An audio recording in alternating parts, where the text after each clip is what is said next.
औज़ु बिल्लाहि मिनश शैतानिर रजीम। बिस्मिल्लाहिर रहमानिर रहीम। मोहम्मद रसूल इस्लाम आपकी खिदमत में हाजिर। चैप्टर 7 वेक्टर्स एक्सरसाइज 7.3 आज हम स्टार्ट करने जा रहे हैं। मेरे चैनल को लाइक, सब्सक्राइब और दूसरों के साथ शेयर करना मत भूलिएगा। इल्म फैलाना नेकी का काम है, तो आपने क्या करना है, अपना हिस्सा इसमें ज़रूर डालना है। रब्बिश रह ली सदरी व यस्सिर ली अमरी वहलुल उक़दतम मिन लिसानी व यफ़क़हू क़ौली rabbi ज़िदनी इल्मा rabbi ज़िदनी इल्मा rabbi ज़िदनी इल्मा। Scalar product, dot product और इसका एक नाम जो बुक में नहीं है, इसको इनर प्रोडक्ट भी बोलते हैं। डेफिनेशन क्या है? Let two non zero vectors u and v in plane or space. हमारे पास दो वेक्टर्स हैं u एंड v जो कि क्या है, स्पेस में। ये आपको नजर आ रहे हैं, दो वेक्टर हैं, एक u है और एक क्या वेक्टर v है। Have same initial point. Initial point से क्या मुराद है, जिस पॉइंट को भी मैं आपके सामने हाईलाइट करूंगा, ये आपका क्या है, इनिशियल पॉइंट है। दोनों का एक ही इनिशियल पॉइंट है। Then the dot product of u and v is defined as. अब इन दोनों का जो डॉट प्रोडक्ट है वो डिफाइन किस तरह होगा? u dot v, u magnitude v magnitude cos theta. अच्छा, मैग्नीट्यूड का सिंबल ये देखें, ये वेक्टर का सिंबल है। इसके ऊपर अगर हम स्ट्रेट लाइंस ड्रॉ करते हैं तो वेक्टर की ये मैग्नीट्यूड होती है। जैसे आपके पास ये u वेक्टर है और स्ट्रेट लाइंस के अंदर ये लिखा हुआ है, तो ये इसका मतलब है u वेक्टर की मैग्नीट्यूड है। और ये वेक्टर v है, स्ट्रेट लाइंस के अंदर ये वेक्टर लिखा हुआ है, तो ये वेक्टर v की मैग्नीट्यूड है into cos of theta. u dot v की डेफिनेशन क्या बन जाएगी? u magnitude v magnitude cos of theta, where theta is angle between u and v। u और v दो वेक्टर्स हैं, इनके दरमियान आपको एंगल ये डायग्राम में नजर आ रहा है। ये थीटा आपका एंगल है जो कि 0 से 180 के दरमियान है। पाई आपका क्या होता है? 180 डिग्री होता है, 0 से पाई या 0 से 180 के दरमियान। इसको बिटवीन पढ़ा जाता है जब ये सिंबल दो लेस देन इक्वल टू के लगाए जाते हैं किसी वेरिएबल की लेफ्ट और राइट साइड के दरमियान, तो इसको बिटवीन या उर्दू में दरमियान पढ़ा जाता है। It is scalar quantity. ठीक है, ये डॉट प्रोडक्ट क्या होता है? स्केलर क्वांटिटी होती है, इसीलिए इसको स्केलर प्रोडक्ट भी बोलते हैं। ठीक है,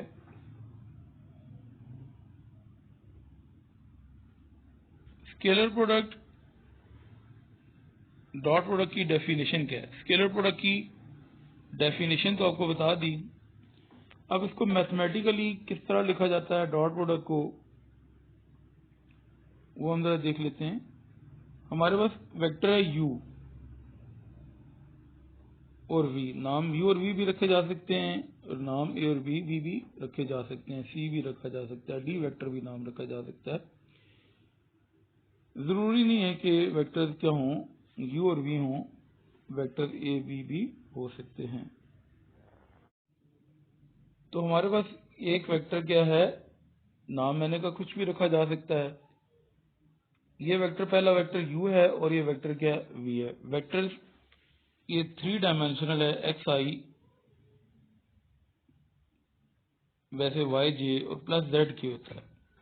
लेकिन क्योंकि पहला ये वेक्टर है x1i plus y1j plus z1k, पहला वेक्टर है, और दूसरा जो वेक्टर है उस वेक्टर का नाम v है क्योंकि दूसरा वेक्टर है, इसलिए इसके कंपोनेंट्स को मैंने x2i plus y2j plus z3k मैंने क्या किया हुआ है, इसको लिखा हुआ है। तो u डॉट v किसके बराबर होगा? जैसे ये u वेक्टर की वैल्यू क्या है, xi x1i plus y1j plus z1k, ये वेक्टर u की वैल्यू है, और सेंटर में डॉट का सिंबल है। वेक्टर v की वैल्यू क्या थी, x2i plus y2j plus z2k। जैसे कि पहले बताया था कि पहला वेक्टर है, इसलिए x1, y1 और z1 इसके कंपोनेंट्स हैं, और जो दूसरा वेक्टर है v है, इसलिए इसके x2, y2 और z2 के कंपोनेंट्स हैं। अब जब डॉट प्रोडक्ट होता है तो i की वैल्यू i के साथ मल्टीप्लाई होती है, ठीक है, और j की वैल्यू j के साथ मल्टीप्लाई होती है, और k की वैल्यू क्या होती है, k से मल्टीप्लाई होती है। देख सकते हैं x1 मल्टीप्लाई x2 के साथ, और जो y1 है वो किससे मल्टीप्लाई हुआ है, y2 के साथ, और z1 मल्टीप्लाई हुआ है z3 के साथ।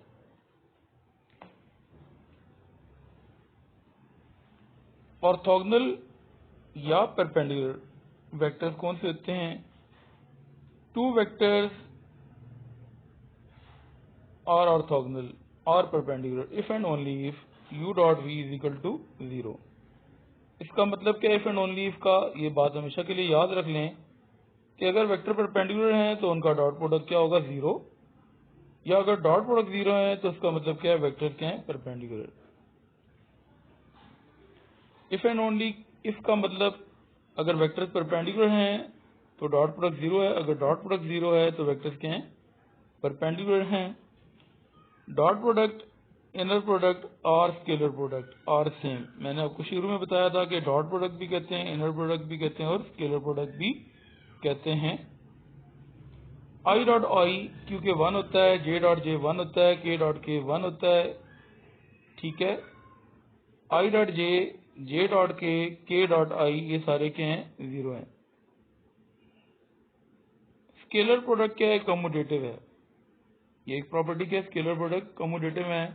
कम्यूटेटिव का मतलब क्या है कि अगर वेक्टर्स की पोजीशन को चेंज कर दें डॉट प्रोडक्ट पे फर्क नहीं पड़ेगा, यानी कि u डॉट v और v डॉट u आपस में बराबर है, u डॉट v और v डॉट u आपस में बराबर है, यानी कि u की पोजीशन सेकंड नंबर पे चली जाती है, और अगर v वेक्टर सेकंड पे उसकी फर्स्ट पोजीशन आ जाती है तो डॉट प्रोडक्ट में फर्क उसका नहीं पड़ता। u डॉट v क्या, u डॉट u वेक्टर का क्या होता है, मैग्नीट्यूड का स्केयर होता है।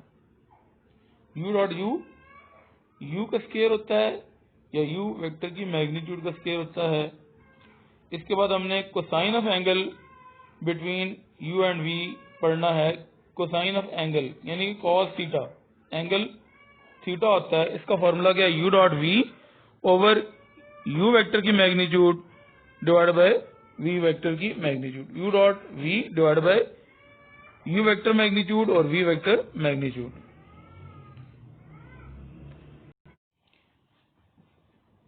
मैग्नीट्यूड ऑफ वेक्टर का फॉर्मूला आप देख सकते हैं, x कंपोनेंट का स्केयर, y कंपोनेंट का स्केयर और z कंपोनेंट का स्केयर और with square root. Magnitude of vector ये सामने इसका फॉर्मूला लिखा हुआ है, square root x square plus y square plus z square होता है। इसको हम जब क्वेश्चन में यूज करेंगे तो आप इसको समझ भी लेंगे। पूरे चैप्टर 7 में जो मैग्नीट्यूड है ये काफी दफा इसको हमने पहले भी फाइंड किया है और आगे भी इसको यूज करेंगे। Projection of a along b, projection of a along b का फॉर्मूला याद करने की टेक्निक बता रहा हूं यहाँ पे, क्योंकि सेकंड वेक्टर बी है तो बी की मैग्नीट्यूड क्या होगी, डिवाइड होगी, बाकी ए डॉट बी क्या करेंगे, दोनों फार्मूलों में देख लें, ए डॉट बी या बी डॉट ए आपको बताया था कि क्या होता है, बराबर होता है। वेक्टर्स के नाम ए हो, बी हो, यू है या वी हैं। U dot v is equal to v dot u है, वेक्टर क्या है, उनका जो स्केलर प्रोडक्ट है, डॉट प्रोडक्ट है, वो कम्यूटेटिव होता है। तो दोनों फार्मूलों में a dot b dot a कुछ भी लिख सकते हैं। सेकंड वेक्टर क्योंकि बी है तो उसकी मैग्नीट्यूड यहाँ पे डिवाइड हो रही है, और यहाँ पे सेकंड वेक्टर ए है तो उसकी मैग्नीट्यूड क्या हो रही है, डिवाइड हो रही है। Projection of a along b क्या है, a dot b, second vector क्योंकि बी है तो उसकी मैग्नीट्यूड डिवाइड हो रही है। Projection of b along a है, यहाँ पे a डॉट बी लिखें या b डॉट a लिखें, एक ही बात है। सेकंड वेक्टर क्योंकि a है तो उसकी मैग्नीट्यूड क्या हो जाएगी, डिवाइड हो जाएगी। कॉस थीटा में और प्रोजेक्शन में क्या फर्क है? कॉस थीटा में दोनों वेक्टर्स की मैग्नीट्यूड डिवाइड होती है और प्रोजेक्शन में जो सेकंड वेक्टर होता है उसकी मैग्नीट्यूड क्या होती है, डिवाइड होती है। ये भी आपको हिंट दे रहा हूँ फॉर्मूला को याद करने की टेक्निक।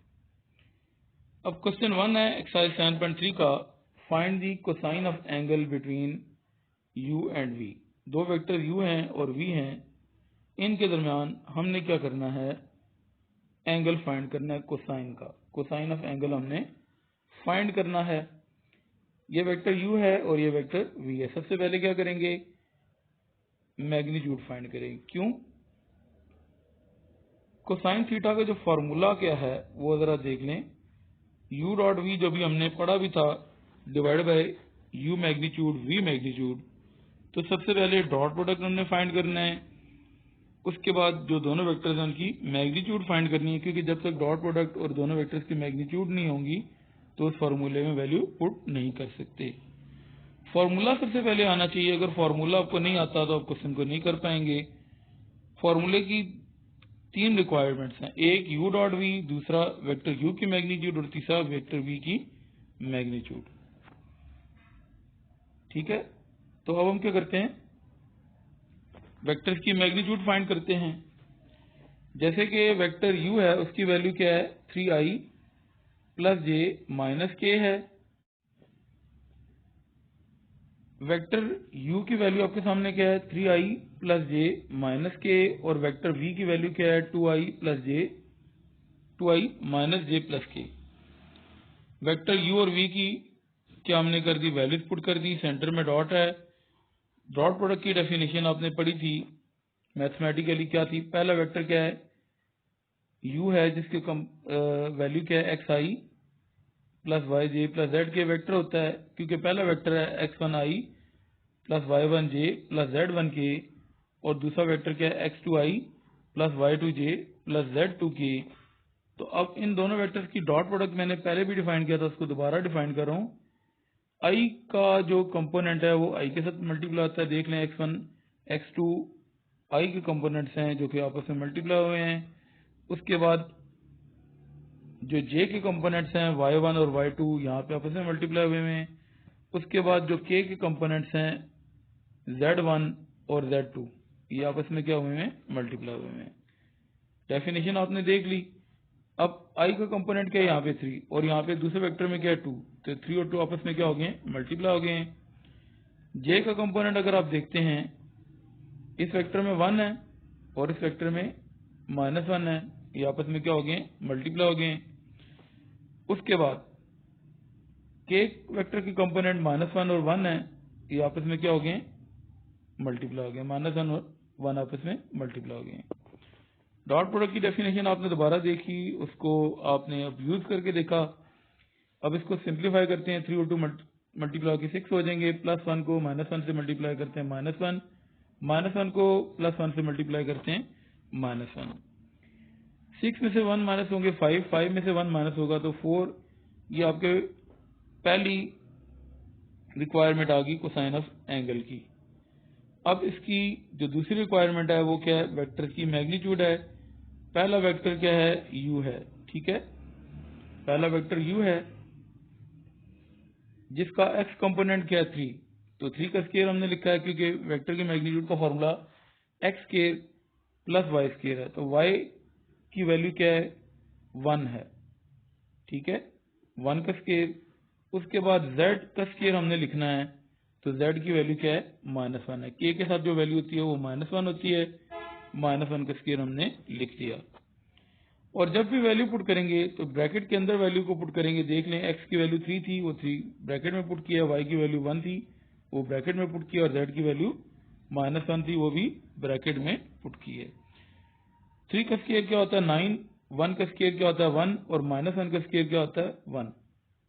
बच्चे एक छोटी सी मिस्टेक कर देते हैं, स्केयर के साथ रूट को काट देते हैं। बेटा ये होल का स्केयर होता तो फिर रूट के साथ कट होता। अगर सेंटर में एडिशन का साइन है तो कभी भी स्केयर रूट के साथ नहीं कटेंगे। तो अब इसको सिंप्लीफाई कर लेते हैं। 9 + 1 10 और 10 में एक ऐड किया स्क्वायर रूट 11। ये वेक्टर u की मैग्नीट्यूड आपने फाइंड कर ली। अब वेक्टर v की मैग्नीट्यूड आपने फाइंड करनी है, तो वेक्टर v को हम देख लेते हैं। ये वेक्टर v आपके सामने हाईलाइट हुआ है। x की वैल्यू क्या है 2, i के साथ जो वैल्यू होती है वो x होता है। x की वैल्यू 2 है क्योंकि मैग्नीट्यूड का फॉर्मूला क्या है x square plus y square. y की वैल्यू यहाँ पे आपके सामने क्या है -1 है, जो कि j के साथ जो वैल्यू होती है वो क्या होती है y की वैल्यू होती है। y की वैल्यू -1 है क्योंकि y का स्क्वायर है तो हमने -1 का स्क्वायर लिखा है। और जो k के साथ वैल्यू होती है वो z की वैल्यू होती है, तो यहाँ पे 1k है ये, ठीक है, लिखना जरूरी नहीं होता। z की वैल्यू 1 है, z का स्क्वायर क्या बन जाएगा 1 का स्क्वायर बन जाएगा। और वैल्यूज मैंने क्या कहा था ब्रैकेट में पुट करनी है। देख लें, x की वैल्यू 2 थी, ब्रैकेट में लिखी है, उसके बाद स्क्वायर लगाया। y की वैल्यू -1 थी, उसको ब्रैकेट में लिख के उसके बाद स्क्वायर लगाया। और z की वैल्यू 1 थी, उसको ब्रैकेट में लिख के स्क्वायर लगाया। इसको सिंप्लीफाई करते हैं। 2 का स्क्वायर क्या होता है 4, -1 का स्क्वायर क्या होता है 1 और 1 का स्क्वायर क्या होता है 1। इसको सिंप्लीफाई कर लेते हैं। 4 + 1 5 होता है, 5 में 1 ऐड करते हैं, स्क्वायर रूट 6 आ जाएगा। फॉर्मूले की तीनों रिक्वायरमेंट्स पूरी हो गई हैं। कॉस थीटा का जो फॉर्मूला है ये सामने आपके साथ पहले मैंने शेयर किया था। अब इसके अंदर वैल्यूज हमने पुट करनी है। u dot v over u magnitude v magnitude u dot v की वैल्यू क्या है 4 है, और वेक्टर u की मैग्नीट्यूड क्या है स्क्वायर रूट 11 है, और वेक्टर v की मैग्नीट्यूड स्क्वायर रूट 6 है। वैल्यूज पुट कर दी हमने। अब इसको फर्दर सिंप्लीफाई कर लेते हैं। 11 और 6 क्योंकि दोनों स्क्वायर रूट में हैं, तो इसको मल्टीप्लाई करके एक स्क्वायर रूट में लिखेंगे तो स्क्वायर रूट 66 बन जाएगा। क्योंकि 11 और 6 मल्टीप्लाई हो जाएंगे 66 बन जाएगा, और दोनों वैल्यू स्क्वायर रूट में हैं तो एक स्क्वायर रूट के अंदर ये आ जाएंगी। इसके बाद हम नेक्स्ट पार्ट को सॉल्व करते हैं। सेकंड पार्ट इसका जो पार्ट 4 में सॉल्व करने जा रहा हूँ। Find the cosine of angle between vector u and v। Vectors को मैंने आपको क्या कहा था स्क्वायर ब्रैकेट के अंदर भी लिखा जाता है। ये वेक्टर की सेकंड नोटेशन है। एक वेक्टर को x i plus y j plus z k की फॉर्म में लिखा जाता है, और अगर स्क्वायर ब्रैकेट हो तो वो भी आपका वेक्टर होता है। तो वेक्टर की ये सेकंड नोटेशन है। x कंपोनेंट आपका 2 है, उसके साथ i लिखेंगे, y कंपोनेंट आपका -3 है, उसके साथ j लिखेंगे, और z कंपोनेंट 1 है, उसके साथ k लिखेंगे 1k, तो उसको हम k ही लिखते हैं, 1 लिखने की जरूरत नहीं होती। सेकंड वेक्टर v है, ठीक है, जिसका x कंपोनेंट क्या है 2 है, उसके साथ i लिखा, y कंपोनेंट क्या है 4 है, उसके साथ j लिखेंगे, और z कंपोनेंट 1 है जिसके साथ हमने k लिख दिया। दोनों वेक्टर्स हमारे पास लिख दिए हैं एक्स आई plus y j plus z k की फॉर्म में। डॉट प्रोडक्ट की डेफिनेशन मैंने आपको क्या बताया था, एक्स कंपोनेंट से मल्टीप्लाई होता है, या आई कंपोनेंट इसको कहते हैं। आई कंपोनेंट आई के साथ, जे वाली वैल्यू जे के साथ, और के की वैल्यू के साथ मल्टीप्लाई होती है। तो यहाँ पे आप देख सकते हैं पहले वेक्टर्स को मैंने एक्स आई plus y j plus z k की फॉर्म में लिखा है, क्योंकि डॉट प्रोडक्ट हमने फाइंड करना है u डॉट v। तो u की वैल्यू आपके सामने 2i -3j प्लस के है। वेक्टर v की वैल्यू क्या है 2i प्लस 4j प्लस के है। सेंटर में डॉट है।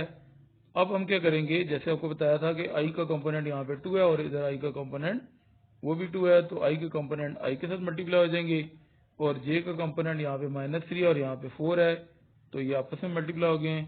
और k कंपोनेंट 1 है और यहाँ पे 1 है, k के कंपोनेंट्स आपस में मल्टीप्लाई हो गए हैं। अब हम सिंप्लीफाई कर लेते हैं। 2 टू क्या होते हैं 4, और 3 4 क्या होते हैं 12, प्लस इंटू माइनस -12 आ जाएगा। 1 को 1 से मल्टीप्लाई करते हैं 1 आ जाएगा। इसको सिंप्लीफाई करते हैं। 4 में से 12 माइनस करते हैं -8 में 1 ऐड करते हैं -7। ये आ गई फार्मूले की पहली रिक्वायरमेंट, क्योंकि फार्मूले में u dot v divided by u magnitude v magnitude है। जिस तरह हमने कोसाइन ऑफ एंगल पहले पार्ट में फाइंड किया था उसी तरह फाइंड करना है इस पार्ट को, क्योंकि वेक्टर्स की दूसरी नोटेशन थी, उस नोटेशन को समझाने के लिए मैंने क्वेश्चन आपको दोबारा से समझाया है। वेक्टर की मैग्नीट्यूड ऑफ फाइंड करेंगे, क्योंकि इस फार्मूले की सेकंड और थर्ड रिक्वायरमेंट हमने पूरी करनी है। x की वैल्यू क्या है 2 है, ठीक है। जब हम वैल्यू पुट करते हैं तो 2 को ब्रैकेट में लिख के इसके ऊपर स्केयर लगाएंगे, क्योंकि फॉर्मूला मैग्नीट्यूड का क्या है, x square plus y square plus z square है स्केयर रूट के अंदर। वेक्टर u में x की वैल्यू 2 है, उसके ऊपर स्केयर लिखेंगे, 2 को ब्रैकेट में लिख के, y की वैल्यू -3 है, -3 के ऊपर स्केयर लगाएंगे, ब्रैकेट के अंदर को -3 लिखेंगे, और z की वैल्यू 1 है, 1 को ब्रैकेट में लिख के उसके ऊपर स्केयर लगाएंगे। और मैग्नीट्यूड में क्योंकि स्केयर के बाद स्केयर रूट भी होता है होल के ऊपर, तो हमने होल के ऊपर स्केयर रूट लगाया हुआ है। इसको सिंप्लीफाई कर लेते हैं। 2 का स्केयर क्या होता है 4, -3 का स्केयर क्या होता है 9। नेगेटिव अगर नंबर हो उसकी पावर अगर इवन हो तो आंसर पॉजिटिव होता है, क्योंकि 2 क्या एक इवन नंबर है, और -3 का स्केयर क्या बन जाएगा +9 बन जाएगा। बच्चे एक छोटी सी मिस्टेक कर देते हैं, प्लस इंटू माइनस माइनस कर देते हैं बेटा, जो कि गलत है, क्योंकि हमने स्केयर को पहले ओपन करना है, और 1 का स्केयर क्या हो जाएगा 1 आ जाएगा। अब इसको सिंप्लीफाई कर लेते हैं फर्दर। 4 + 9 क्या हो जाएंगे 13, और 1 ऐड होके स्केयर रूट 14। पहले वेक्टर की मैग्नीट्यूड आपने फाइंड कर ली। अब दूसरा वेक्टर v है जिसकी मैग्नीट्यूड हमने फाइंड करनी है। x की वैल्यू 2 है, 2 को ब्रैकेट में लिख के ऊपर स्केयर लगाएंगे, y की वैल्यू 4 है, ब्रैकेट में लिख के 4 को स्केयर ऊपर लगाएंगे, और z की वैल्यू 1 है, 1 को ब्रैकेट में लिख के इसके ऊपर स्केयर लगाएंगे। और मैग्नीट्यूड के ऊपर क्योंकि होल का स्केयर रूट होता है, तो हमने स्केयर रूट सारी वैल्यू पे लगा दिया है। 2 का स्केयर क्या आ जाएगा 4, 4 का स्केयर क्या होगा 16, ठीक है, और 1 का स्केयर क्या आ जाएगा 1 आ जाएगा।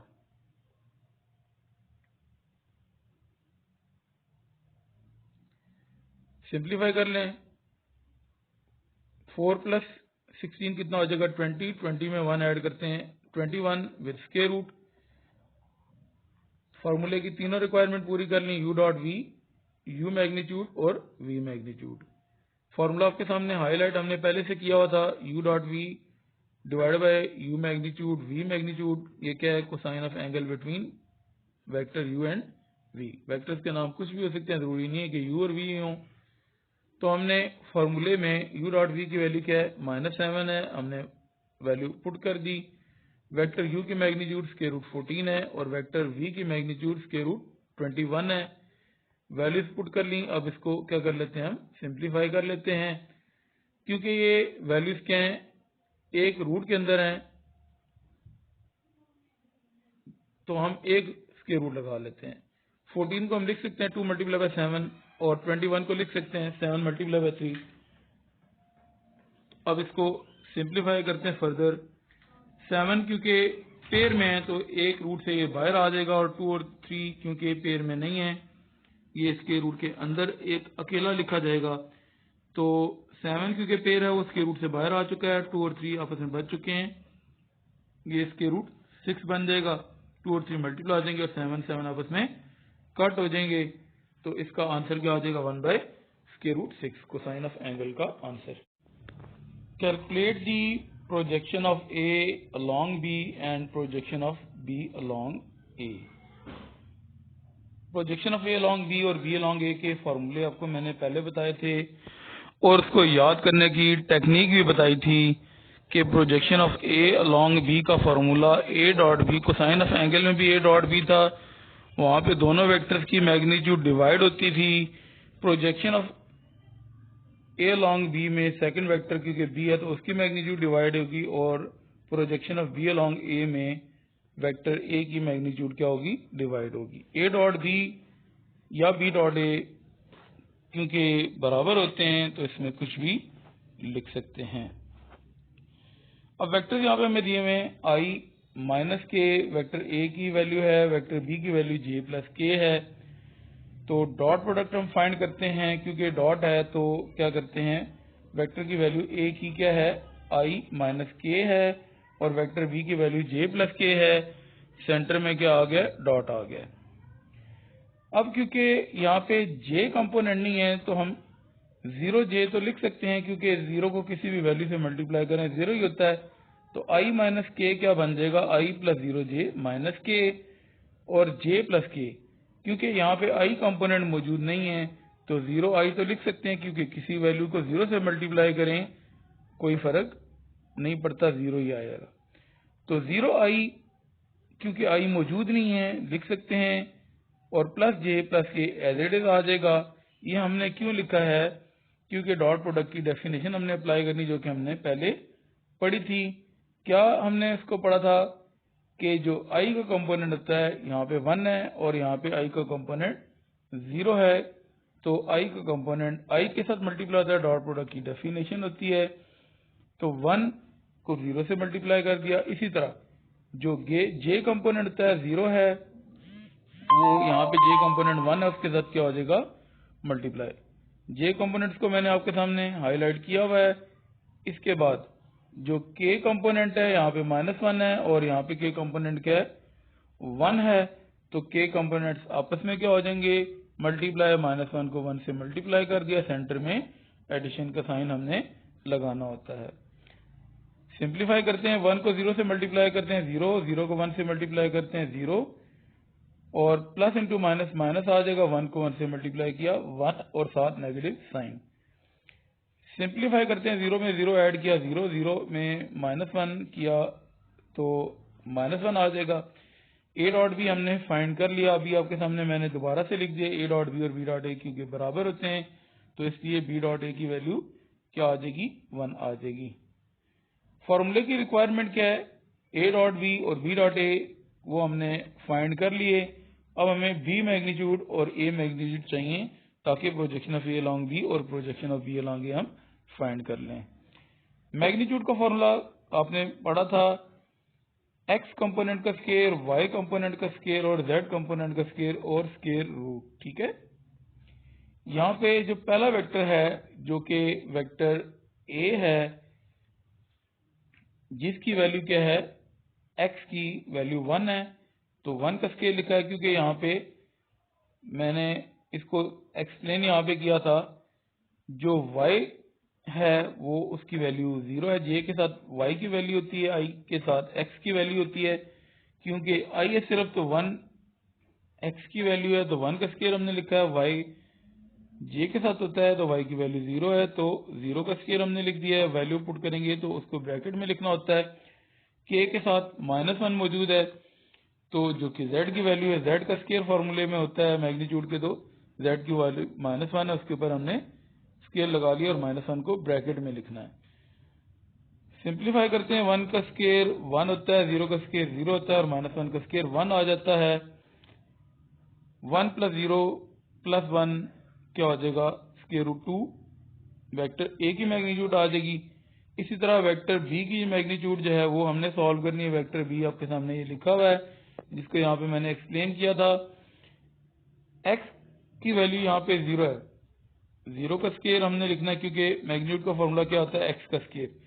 उसके बाद जो y की वैल्यू है वो j के साथ होती है जो कि 1 है, तो हमने 1 को ब्रैकेट में लिख के उसके ऊपर स्केयर लगाया है, और k के साथ z होता है तो z की वैल्यू 1 है, 1 के ऊपर भी हमने ब्रैकेट लगा के स्केयर लगा दिए। सारी वैल्यूज हमने यहाँ पे पुट कर दिए मैग्नीट्यूड के ऊपर, क्योंकि x square plus y square और z का स्केयर अंडर होता है, तो हमने अंडर लगा लिया। इसको सिंप्लीफाई करते हैं, 0 का स्केयर 0 होता है, 1 का स्केयर 1 होता है और 1 का स्केयर 1। अब इसको सॉल्व करते हैं, 0 + 1 1, 1 में 1 ऐड किया 2, स्केयर रूट 2 आपका क्या आ गया वेक्टर बी की मैग्नीट्यूड आ गई। अब फॉर्मूला हमने हाईलाइटेड में ये देखा हुआ था, projection of A along B और projection of B along A यहाँ पे दोबारा लिखा गया है। Projection of A along B का formula A dot B divided by B magnitude. A dot B की वैल्यू -1 है और वेक्टर बी की मैग्नीट्यूड स्क्वायर रूट 2 है, वैल्यू पुट कर दी, यही आंसर है हमारा projection of A along B का। Projection of B along A का फॉर्मूला क्या है, B dot A divided by A magnitude. तो बी डॉट ए की वैल्यू क्या है -1 है और वेक्टर ए की मैग्नीट्यूड स्क्वायर रूट 2 है, वैल्यू पुट कर दी, यही हमारा projection of A along B का क्या है आंसर है। इसके बाद क्वेश्चन नंबर 3 हम सॉल्व करते हैं, find real number alpha so that vectors u and v are perpendicular. जब लेक्चर स्टार्ट किया था तो मैंने आपको एक सिंबल बताया था, इफ एंड ओनली इफ का मतलब बताया था। यहाँ पे इसको सिंबॉलिकली रिप्रेजेंट मैं कर रहा हूं, ये जो सिंबल है इसको पढ़ते हैं इफ एंड ओनली इफ, यानी कि एक दफा हम लेफ्ट हैंड साइड से राइट हैंड साइड पे और एक दफा राइट हैंड साइड से लेफ्ट हैंड साइड पे जाएंगे तो इसको इफ एंड ओनली इफ से डिनोट किया जाता है। क्वेश्चन में क्योंकि उसने बता दिया है कि वेक्टर्स क्या हैं, परपेंडिकुलर हैं, तो हमें अल्फा की वैल्यू फाइंड करनी है। Find the real number alpha so the vector u and v are perpendicular. अगर वेक्टर्स परपेंडिकुलर हो तो डॉट प्रोडक्ट उनका क्या होता है, जीरो। मैंने क्या शुरू में डेफिनेशन बताई थी, अगर वेक्टर्स परपेंडिकुलर हो तो उनका डॉट प्रोडक्ट जीरो। अगर डॉट प्रोडक्ट जीरो है तो वेक्टर्स क्या हैं, परपेंडिकुलर हैं। देख लें, पहले हम डायरेक्शन हमारी लेफ्ट हैंड साइड से राइट हैंड साइड पे जा रही है और डाउनवर्ड में मैंने ये डायरेक्शन जो अभी लगाई है राइट हैंड साइड से लेफ्ट हैंड साइड पे जा रहे हैं, इसको इफ एंड ओनली इफ पढ़ा जाता है। क्योंकि वेक्टर्स परपेंडिकुलर हैं, क्वेश्चन में गिवन है, तो शुरू में ही हम क्या करते हैं, डॉट प्रोडक्ट को जीरो के इक्वल पुट कर लेते हैं। डॉट प्रोडक्ट की डेफिनेशन आप कोसाइन ऑफ एंगल का क्वेश्चन मैंने 2 दफा सॉल्व किया, वहां पे आपने डॉट प्रोडक्ट की डेफिनेशन देखी। उसके बाद projection of a along b, वहां पे मैंने आपको समझाया, तीसरी दफा डॉट प्रोडक्ट बताया, अब यहाँ पे फिर डॉट प्रोडक्ट आ रहा है। तो डॉट प्रोडक्ट की डेफिनेशन आपको याद हो जानी चाहिए। अब हम क्या करते हैं, इसको अप्लाई करते हैं। अगर आप भूल चुके हैं तो इस क्वेश्चन में दोबारा आप समझ लेंगे। वेक्टर यू की वैल्यू क्या है, अल्फा आई प्लस 2 अल्फा जे माइनस के, और वेक्टर वी की जो वैल्यू है आई प्लस अल्फा जे प्लस 3 के है। वेक्टर यू की वैल्यू यहाँ पे हमने पुट कर दी जो कि अल्फा आई प्लस 2 अल्फा जे माइनस के, और वेक्टर वी की वैल्यू जो क्वेश्चन में दी हुई है आई प्लस अल्फा जे प्लस 3 के पुट कर दी। सेंटर में डॉट है इज इक्वल टू जीरो। हमने क्यों लिखा है कि वेक्टर्स का डॉट प्रोडक्ट जीरो है, क्योंकि वेक्टर्स परपेंडिकुलर हैं। अब क्या करते हैं, डॉट प्रोडक्ट की डेफिनेशन क्या होती है, जो आई के साथ वैल्यू होती है वो आई की वैल्यू के साथ मल्टीप्लाई होती है। आई की वैल्यू यहाँ पे अल्फा है पहले वेक्टर में, और दूसरे वेक्टर में आई की वैल्यू 1 है, तो अल्फा को 1 से मल्टीप्लाई कर दिया। आई का कंपोनेंट आई के साथ मल्टीप्लाई होता है, जे का कंपोनेंट जे के साथ मल्टीप्लाई होता है। जे का कंपोनेंट यहाँ पे 2 अल्फा है और यहाँ पे जे का कंपोनेंट अल्फा है, तो 2 अल्फा और अल्फा आपस में मल्टीप्लाई हो गए। सेंटर में एडिशन का साइन, अगेन सेंटर में एडिशन का साइन। अब हमने के कंपोनेंट -1 है और सेकंड वेक्टर में के कंपोनेंट 3 है, तो इनको आपस में मल्टीप्लाई कर दिया है। 0 is equal to as it is लिखा जाएगा। अल्फा को 1 से मल्टीप्लाई करते हैं, आपके पास अल्फा आ जाएगा। 2 अल्फा को अल्फा से मल्टीप्लाई करते हैं, 2 अल्फा स्क्वायर आ जाएगा। प्लस इंटू माइनस माइनस होता है, 1 को 3 से मल्टीप्लाई करते हैं 3, 7 नेगेटिव। क्योंकि यहाँ पे पावर 2 है तो ये क्या है, क्वाड्रेटिक इक्वेशन है। इसको अरेंज करते हैं, क्योंकि सबसे पहले डिग्री 2 उसके बाद डिग्री 1 और उसके बाद कांस्टेंट लिखा जाता है। तो 2 अल्फा स्क्वायर सबसे पहले हम लिखेंगे, उसके बाद हमने अल्फा लिखना है और उसके बाद कांस्टेंट लिखना है जो कि -3 है। अब हमने इसके फैक्टर्स बनाने हैं। चाहे तो आप, क्योंकि क्वाड्रेटिक इक्वेशन है, क्वाड्रेटिक फार्मूला अप्लाई करें या मेल्टन ब्रेक करें। मेल्टन ब्रेक को फैक्टराइजेशन भी बोलते हैं। चाहे तो कंप्लीटिंग स्क्वायर करें। यहाँ पे हम क्या करें, क्वाड्रेटिक फार्मूला अप्लाई कर रहे हैं। जो आपको इजी लगता है आप वो अप्लाई कर सकते हैं। 2 अल्फा स्क्वायर को अगर हम -3 से मल्टीप्लाई करते हैं, -6 अल्फा स्क्वायर, हमें ऐसी दो वैल्यूज फाइंड करनी है, ऐसे दो फैक्टर्स फाइंड करने हैं जिनको मल्टीप्लाई करने से -6 अल्फा स्क्वायर बन जाए। मिड टर्म ब्रेक का मतलब क्या है, सेंटर में क्या है, अल्फा है, हमने इसको ब्रेक करना है। तो हमने दो वैल्यूज को प्लस या माइनस करने से हमें एक वैल्यू अल्फा भी चाहिए। तो 3 अल्फा को अगर हम -2 अल्फा से मल्टीप्लाई करते हैं, -6 अल्फा स्क्वायर बनेगा, और 3 अल्फा में से अगर हम 2 अल्फा माइनस करते हैं तो अल्फा बन जाएगा। ये हमने मिड-टर्म को क्या किया, ब्रेक किया, तो इसलिए हम इसको मिड-टर्म ब्रेक बोलते हैं। 2 अल्फा स्क्वायर और -3 हमने एज इट इज लिख दिया। अब हम देखते हैं यहाँ पे कि इन पहली दो वैल्यू से क्या कॉमन आता है, अल्फा। अगर हम अल्फा कॉमन लेते हैं 2 अल्फा स्क्वायर में से तो 2 अल्फा बच जाएगा। 3 अल्फा में से अगर हम अल्फा कॉमन लेते हैं तो 3 बच जाएगा। नेक्स्ट दो वैल्यूज हैं -2 अल्फा और -3, इसमें से माइनस कॉमन आ रहा है 1, तो -1 अगर कॉमन लेंगे -2 अल्फा से तो 2 अल्फा बच जाएगा। -1 अगर हम कॉमन लेंगे -3 से तो +3 बन जाएगा इज इक्वल टू 0। अब हम देख सकते हैं कि 2 अल्फा प्लस 3 क्या आ रहा है, इन दोनों वैल्यू से कॉमन आ रहा है। तो हमारे पास क्या बचेगा, अल्फा माइनस 1 जो कि हमने ब्रैकेट में लिखना है इज इक्वल टू 0 हमने साथ साथ लिखना है। जब दो फैक्टर्स का क्या हो जाए, प्रोडक्ट 0 हो जाए, तो या क्या होता है, पहला फैक्टर 0 के इक्वल होता है या दूसरा फैक्टर क्या होता है, 0 के इक्वल होता है। जहां पे आप देख सकते हैं 2 अल्फा प्लस 3 पहला फैक्टर था, इसको भी हमने 0 के इक्वल कर लिया। दूसरा फैक्टर अल्फा माइनस 1 था, इसको भी हमने 0 के इक्वल लिख लिया। माइनस 1 है, इसको राइट हैंड साइड पे लाएंगे तो प्लस 1 बन जाएगा। अल्फा की वैल्यू 1 आ चुकी है। प्लस 3 है, इसको जब राइट हैंड साइड पे लाएंगे -3 हो जाएगा। और यहाँ पे 2 क्या हो रहा है, अल्फा के साथ मल्टीप्लाई हो रहा है, राइट हैंड साइड पे नेक्स्ट स्टेप में डिवाइड हो जाएगा। तो अल्फा की वैल्यू -3/2 हमारे पास आ जाएगी। क्वेश्चन नंबर 4 है, find the number z so that the triangle with vertices, vertices क्या होते हैं, ट्राइंगल के कॉर्नर्स हैं जो कि यहाँ पे गिवन है।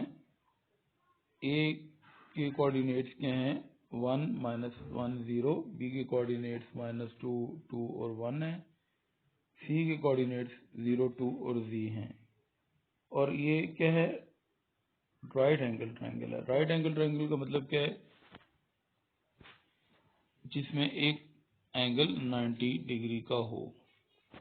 और राइट एंगल कहाँ पे है, एट सी पॉइंट के ऊपर 90 का क्या है, एंगल है। ठीक है, सबसे पहले डायग्राम बहुत इंपॉर्टेंट है। अच्छा, क्योंकि ये वेक्टर जो है 3 डायमेंशनल है, तो यहाँ पे देखें सी जो पॉइंट है इसके ऊपर 90 डिग्री का एंगल है। राइट एंगल का मतलब 90 डिग्री का एंगल है। बाकी ए कोऑर्डिनेट को आप यहाँ पे लिखें, बी को यहाँ पे लिखें, या ए को इधर और बी को इधर। सी 90 डिग्री का एंगल है। ये जो स्क्वायर बॉक्स आपको नजर आए ये 90 डिग्री को रिप्रेजेंट करता है। ठीक है,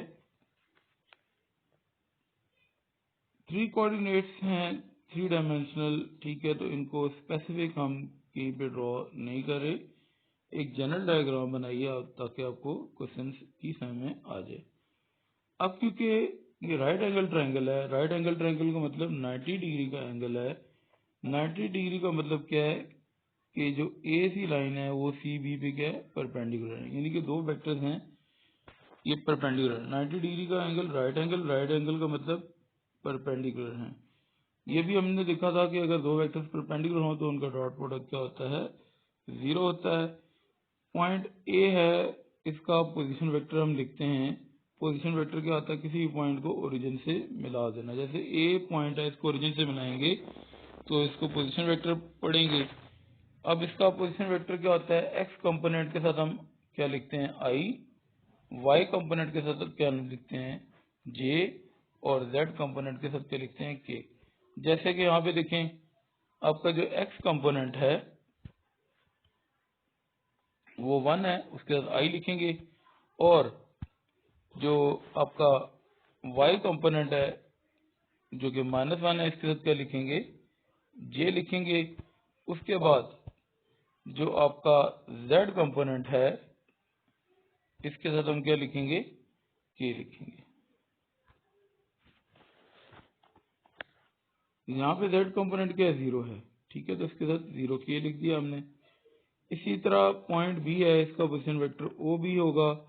अब यहाँ पे देख सकते हैं एक्स कोऑर्डिनेट क्या है, -2, इसके साथ आई लिखा, वाई कोऑर्डिनेट 2 है, इसके साथ जे लिखेंगे, और जेड कोऑर्डिनेट 1 है, इसके साथ के लिख देंगे।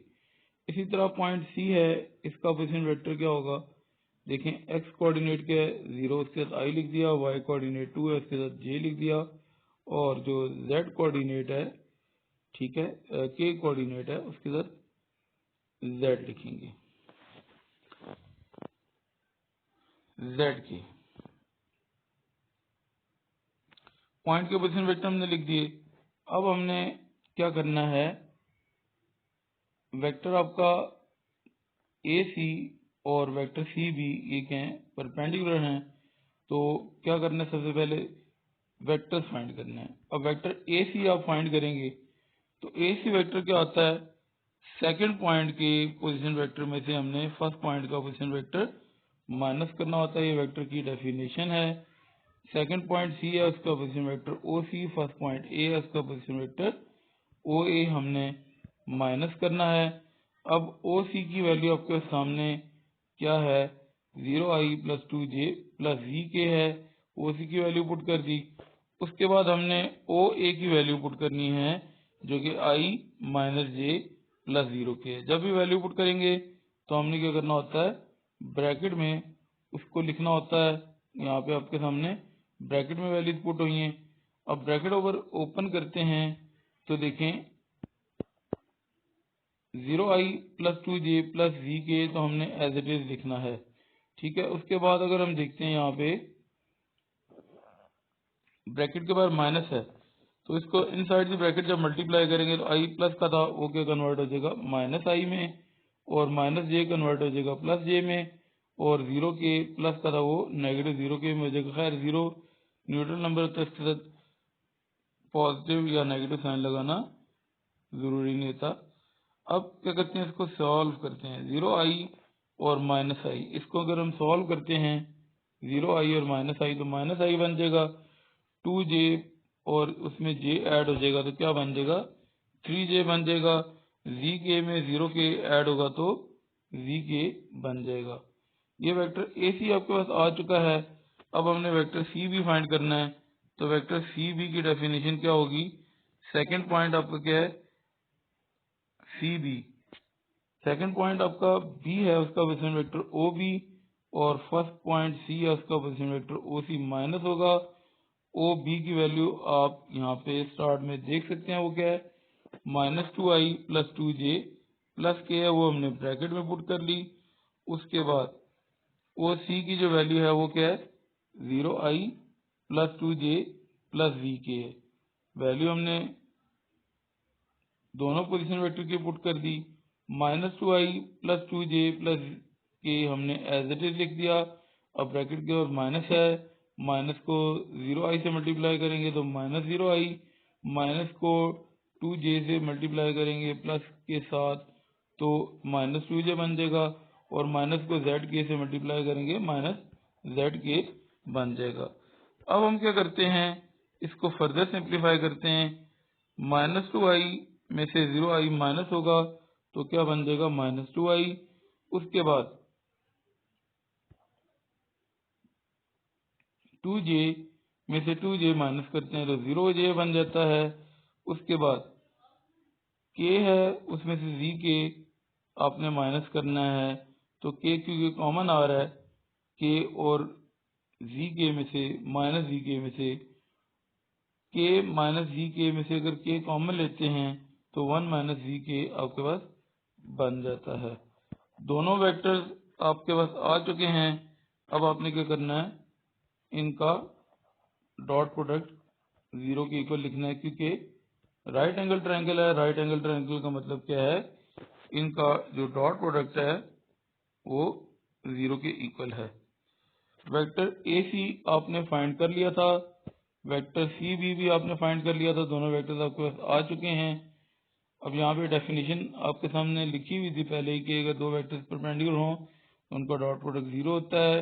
क्योंकि राइट एंगल सी के ऊपर है तो ए सी और सी भी दो वेक्टर्स आपने फाइंड कर लिए हैं। अब आपने इनका डॉट प्रोडक्ट चेक करना है। ए सी की वैल्यू क्या है, minus i plus 3j plus v k है, और सी बी की वैल्यू क्या है जो वेक्टर था minus 2i plus 0j plus 1 minus v k था, इज इक्वल टू 0 आपने लिख दिया। दोनों वेक्टर्स आपने पुट कर दिए, डॉट प्रोडक्ट भी आपने पुट कर दिया। अब क्या करते हैं जी, डॉट प्रोडक्ट की डेफिनेशन को अप्लाई करते हैं। i की वैल्यू -1 है और दूसरे वेक्टर में i की वैल्यू -2 है, तो ये आपस में i की कंपोनेंट्स मल्टीप्लाई हो गए -1 और -2। यहाँ पे जो z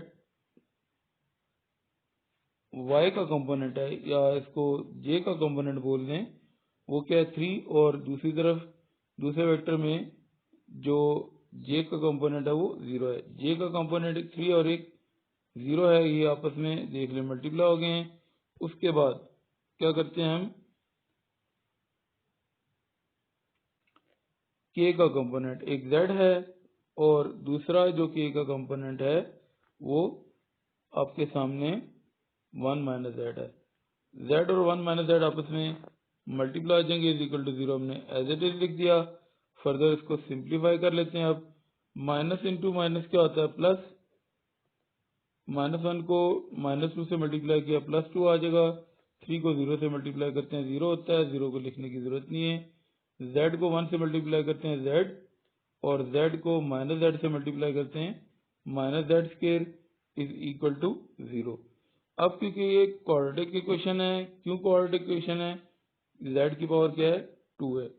क्योंकि एक क्वाड्रेटिक इक्वेशन है तो आप चाहें तो मिड टर्म ब्रेक करें, फैक्टराइजेशन इसको बोलते हैं, चाहे तो क्वाड्रेटिक फार्मूला अप्लाई करें, चाहे तो कम्प्लीटिंग स्केयर करें, ये आपकी मर्जी है। हम क्या कर रहे हैं यहाँ पे, क्योंकि जी स्केयर नेगेटिव है तो इसको इक्वल की दूसरी साइड पे जब लेके जाएंगे तो ये कन्वर्ट हो जाएगा प्लस जी स्केयर में, और प्लस जी कन्वर्ट हो जाएगा माइनस जी में, और 2 पॉजिटिव में था वो कन्वर्ट हो जाएगा -2 में। ठीक है, या नेगेटिव कॉमन ले लें या इन तीनों नंबर्स को दूसरी साइड पे ले जाएंगे। तो अब क्या करते हैं, इसके बाद इसको सिंप्लीफाई करते हैं। जी स्केयर को -2 से मल्टीप्लाई करेगा -2 जी स्केयर। हमने ऐसी दो वैल्यू फाइंड करनी है, ऐसे दो वेक्टर्स फाइंड करने हैं जिनको मल्टीप्लाई करने से क्या आ जाए -2 जी स्केयर आ जाए। मिड टर्म ब्रेक है क्योंकि, तो दरमियान वाले टर्म को हमने मिड टर्म ब्रेक करना है, यानी कि दो टर्म्स हमने उसकी लिखनी है जिनको हमने ऐड या सब्ट्रैक्ट करना है। हमारे पास क्या बन जाए -z बन जाए। -2z में अगर हम z ऐड करते हैं तो -z आ जाएगा, और अगर -2z को z से मल्टीप्लाई करते हैं तो -2z² बन जाता है। तो हमारे पास ऐसे दो फैक्टर्स आ गए जिनको मल्टीप्लाई करने से -2z² बनता है, और जिनको ऐड या सब्ट्रैक्ट करने से -z आ जाता है। अब हम क्या करते हैं नेक्स्ट में, पहली दो वैल्यूज जो हैं z² और 2z में से z कॉमन आ रहा है, z² में से z कॉमन लेंगे तो z बच जाएगा, -2z में से z कॉमन लेंगे तो -2 बच जाएगा। नेक्स्ट टू वैल्यूज में से कोई वैल्यू कॉमन नहीं आ रही, ठीक है, तो हम क्या कर सकते हैं यहाँ पे 1 कॉमन ले सकते हैं। 1 कॉमन लेंगे तो ये z -2 आएगा, ब्रैकेट की इसमें यहाँ पे टाइपिंग की मिस्टेक थी जिसको मैंने क्लियर आपके सामने कर दिया है। z -2 इन दोनों में से क्या आ रहा है, कॉमन आ रहा है। z -2 कॉमन ले लेंगे तो आपके पास क्या बच जाएगा z +1, ये हमने ब्रैकेट में लिख दिया है। अगर दो फैक्टर्स का प्रोडक्ट 0 हो तो क्या होता है, या पहला फैक्टर 0 होता है या दूसरा फैक्टर क्या होता है 0 होता है। z -2 को अगर हम 0 पुट करते हैं और z +1 को 0 पुट करते हैं, -2 इक्वल की जब दूसरी साइड पे लेके आएंगे राइट हैंड साइड पे तो वो क्या हो जाएगा +2 बन जाएगा, ठीक है। और इसी तरह जो प्लस z है वो इक्वल की क्या होगा दूसरी साइड पे आके -1 बन जाएगा। +1 इक्वल की दूसरी साइड पे लेके आएंगे तो -1, z की वैल्यू -1 आ जाएगी, और -2 को इक्वल की दूसरी साइड पे लेके आएंगे तो z की वैल्यू 2 आ जाएगी। z हमने फाइंड करना था, यहाँ पे राइट एंगल ट्रायंगल हमें गिवन थी। उसके बाद क्वेश्चन नंबर 5 है, if y is a vector for which v dot I is equal to 0, v dot j is equal to 0, v dot k is equal to 0, find v। ठीक है, कह रहा है जी एक v वेक्टर है जिसको हमने क्या करना है, फाइंड करना है, और तीन कंडीशन दी हुई है, v dot I 0 है, v dot j 0 और v dot k क्या है 0 है। तीन हमें क्या कंडीशन दी हुई हैं, इन तीन कंडीशन को अब हमने फॉलो करना है। वेक्टर v क्योंकि हमने फाइंड करना है, ये 3 डायमेंशनल वेक्टर है, कैसे पता चल रहा है i j और k से। i j k से पता चल रहा है कि 3 डायमेंशनल वेक्टर है, इसलिए हमने v सपोज किया क्योंकि वेक्टर हमने फाइंड करना है 3 डायमेंशनल वेक्टर है, तो सपोज हमने कर लिया xi plus yj plus zk, ये हमारे पास वेक्टर है, ठीक है। अब गिवन कंडीशन क्या है, v डॉट i 0 है, तो v की वैल्यू हम पुट कर लेते हैं जो क्वेश्चन में सपोज हमने किया xi plus yj plus zk है। ठीक है, अब हमारे पास सिर्फ आई लिखा हुआ है, जे और के क्योंकि मौजूद नहीं है तो जे के साथ अगर 0 लिख दें फर्क नहीं पड़ता, के के साथ अगर 0 लिख देते हैं फर्क नहीं पड़ेगा। ठीक है, ये हमने 0 जे और 0 के क्यों लिखा है? डॉट प्रोडक्ट की जो डेफिनेशन होती है यहाँ पे आपके सामने भी मेंशन किया हुआ है, पहले भी बताया था कि एक्स कंपोनेंट एक्स के साथ मल्टीप्लाई होता है या आई कंपोनेंट आई के साथ, जे कंपोनेंट जे के साथ मल्टीप्लाई होता है, के कंपोनेंट के साथ क्या हो जाता है? मल्टीप्लाई हो जाता है।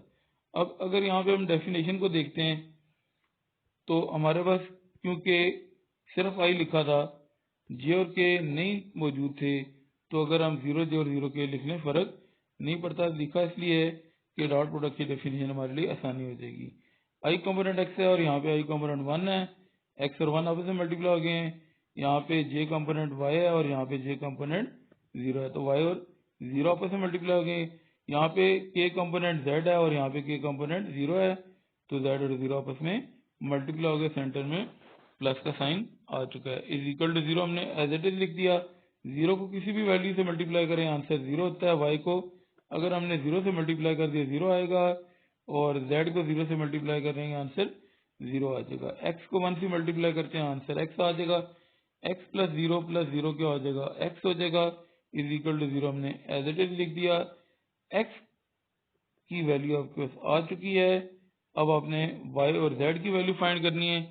क्वेश्चन में देख सकते हैं v डॉट जे जो है वो 0 की इक्वल। अब हमने इस इंफॉर्मेशन को यूज करना है y की वैल्यू फाइंड करने के लिए। पहले हमने x की वैल्यू फाइंड की थी, v डॉट जे 0 की इक्वल है। v की वैल्यू क्या थी? सपोज हमने की थी xi plus y j plus v के।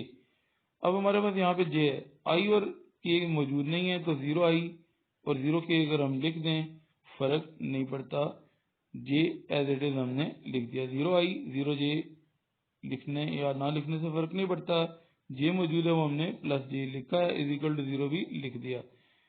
जैसे कि मैंने पहले डॉट प्रोडक्ट की डेफिनेशन को अप्लाई करना था, इसलिए j को 0i प्लस जे प्लस 0k लिखा है ताकि डॉट प्रोडक्ट की डेफिनेशन हमारे लिए आसान हो जाए।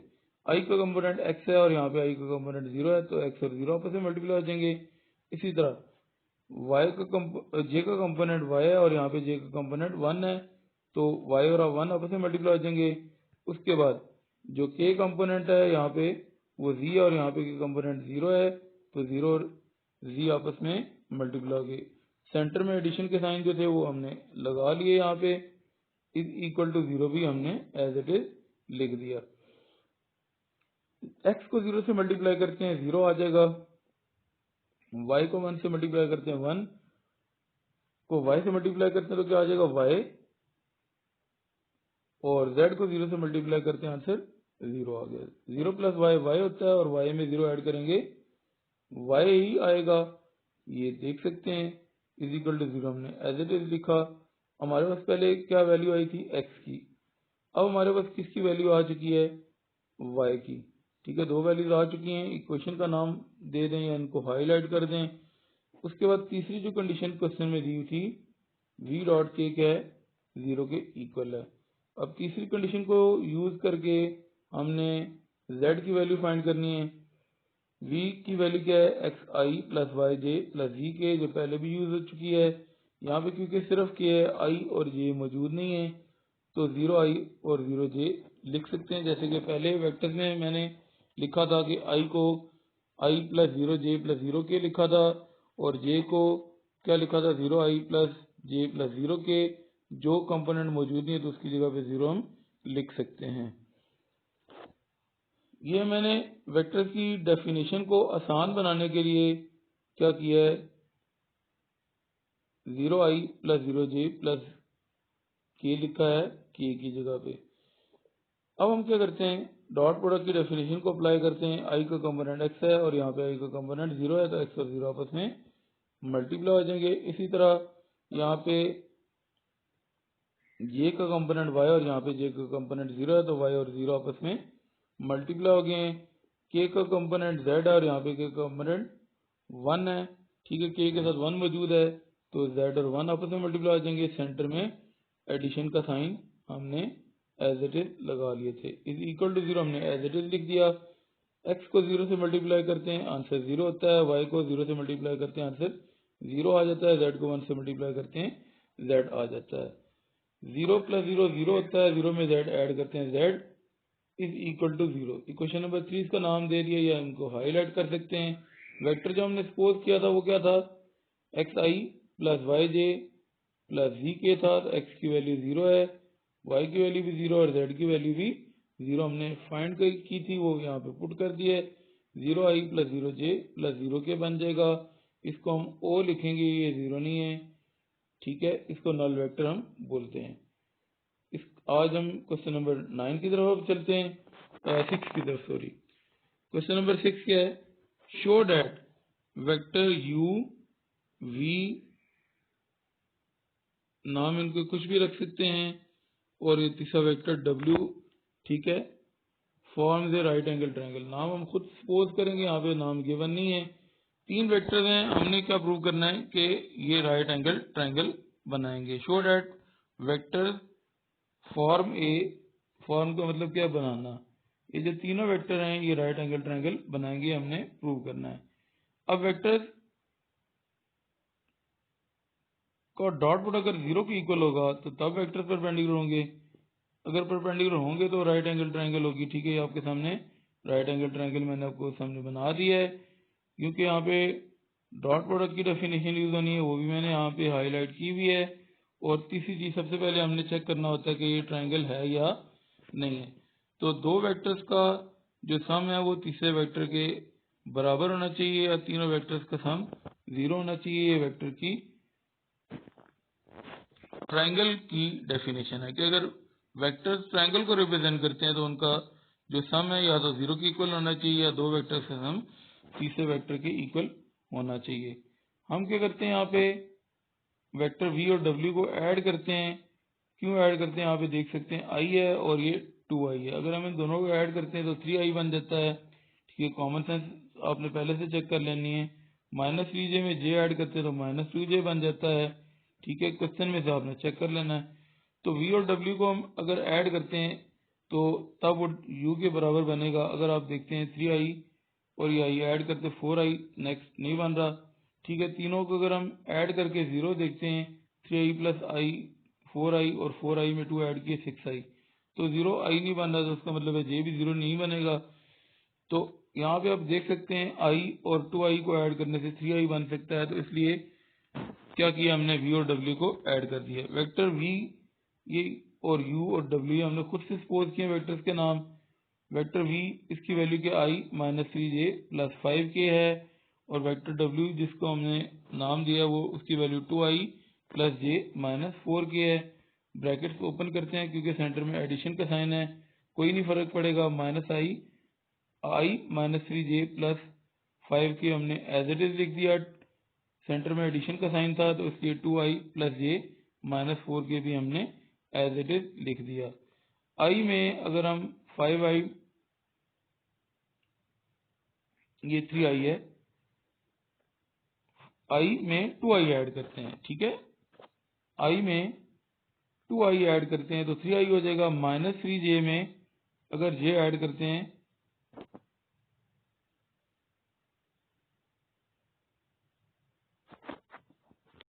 तो माइनस 2j बनेगा। यहाँ पे क्या है, ये टाइपिंग की छोटी सी मिस्टेक हो गई है। 5k में अगर हम 4k माइनस करते हैं तो k बन जाता है। ये आप देख सकते हैं 3i minus 2j plus k, ये वेक्टर u था। तो हमने इन दो वेक्टर्स का सम प्रूव कर दिया। पहले वेक्टर के बराबर वेक्टर्स का सम थर्ड वेक्टर के बराबर आ गया, इसका मतलब है ये ट्रायंगल को रिप्रेजेंट कर रहे हैं। अब हमने क्या प्रूव करना है कि ये ट्रायंगल राइट एंगल ट्रायंगल है। सबसे पहले तो ट्रायंगल हमने शो करनी थी, ट्रायंगल शो होगी। अब राइट एंगल ट्रायंगल शो करना है तो डॉट प्रोडक्ट क्या होना चाहिए, 0 होना चाहिए। जिन वेक्टर्स का हमने सम किया था उन्हीं वेक्टर्स का हमने डॉट प्रोडक्ट निकालना है। क्यों, हेड टू टेल रूल को अगर हम फॉलो करते हैं, ठीक है, जो रूल होता है ये वाला वेक्टर है, ठीक है, आपके सामने, और दूसरा ये वेक्टर है। इन दोनों वेक्टर्स का सम हमारे पास इस वेक्टर के बराबर आया है। तो ये देख सकते हैं कि यहाँ पे ये जो बॉक्स है सामने भी आपके सामने नजर आ रहा होगा, ये बॉक्स 90 डिग्री को रिप्रेजेंट करता है। तो हेड टू टेल रूल को अगर हम फॉलो करते हैं तो जो वेक्टर्स आपके पास आ जाते हैं u और w, ठीक है, इनका हम डॉट प्रोडक्ट देखते हैं। कोई भी दो वेक्टर्स हैं उनका अगर डॉट प्रोडक्ट 0 के इक्वल आ जाता है तो क्या हो जाता है, ट्रायंगल, राइट एंगल ट्रायंगल बन जाती है। वेक्टर जो u था उसकी वैल्यू क्या है, क्वेश्चन में दी हुई है, ठीक है, हमने उसका नाम सपोज किया, खैर u है, 3i minus 2j plus k है, और वेक्टर w की वैल्यू क्या है, 2i plus j minus 4k है।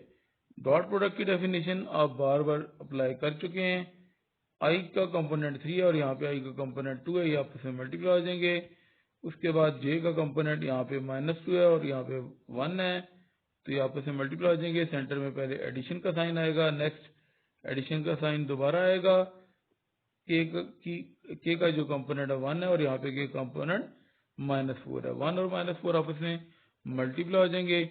3 और 2 को मल्टीप्लाई करते हैं 6, और -2 को 1 से मल्टीप्लाई करते हैं -2, सेंटर में एडिशन का साइन था तो प्लस इंटू माइनस, -2 आपके पास बन जाएगा। प्लस इंटू माइनस माइनस होता है, 1 को -4 से मल्टीप्लाई करते हैं -4। अब इसको फर्दर सिंप्लीफाई कर लेते हैं, 6 में से 2 माइनस होते हैं 4, 4 में से 4 माइनस हो जाएंगे तो 0 आ जाएगा। वेक्टर्स का डॉट प्रोडक्ट क्योंकि 0 की इक्वल आ चुका है तो इसका मतलब क्या है, ये ट्रायंगल, राइट एंगल ट्रायंगल है, यही हमने प्रूव करना था।